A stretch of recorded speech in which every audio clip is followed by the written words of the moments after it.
హల్లెలూయా. ఉపవాసం అంటే ముందుగా నువ్వు ప్రార్థనలో గడపకపోతే ఉపవాసము చేయకు. ఉపవాసంలో నువ్వు ఉంటే నువ్వు ప్రార్థనలో గడపాలి. ఉపవాసంలో ఉంటే నువ్వు సహవాసంలో గడపాలి. నువ్వు ఉపవాసంలో ఉంటే ప్రతి విధమైన ఆయన చేయమన్న కార్యాలు చేయాలి. అది చేయకుండా నా పని నేను చూసుకుంటా కానీ ఉపవాసం ఉంటా, ఇంకేంటి నేను నా పాపము నేను చేసుకుంటా, నేను ఉపవాసం ఉంటా అంటే కుదరది.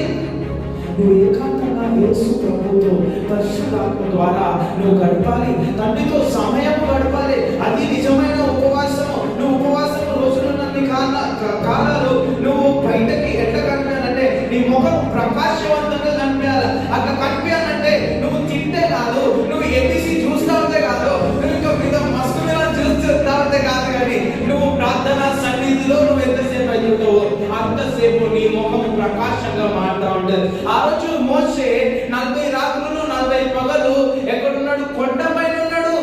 ఆయన వాగ్దానం కోసము సినాయి కొండ మీద ఉన్నాడు. కానీ ఆయనకి ఆకలి గుర్తు రాలేదు. ఆయనకి ఆకలి గుర్తు రాలేదు.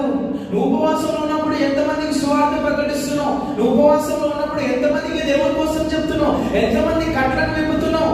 ఆ నజరేయుడైన యేసుక్రీస్తు నామం పేరిట నువ్వు ఎంతమందికి వారి వారి రోగం నుంచి విడిపిస్తున్నావు? ఎంతమందికి నువ్వు గాస్పెల్ షేర్ చేస్తున్నావు? అది నిజమైన ఉపవాసం.